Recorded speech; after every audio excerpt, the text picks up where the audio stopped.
Very often in the field, the dog can be your best friend, your most faithful partner.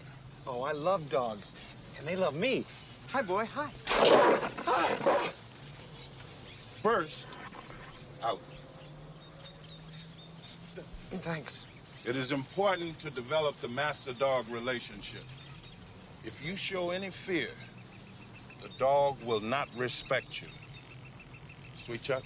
Me? Order the dogs to sit. They won't listen to me. They will. Come on, try. Go on, have a seat. You've got to show them who's boss. Sit!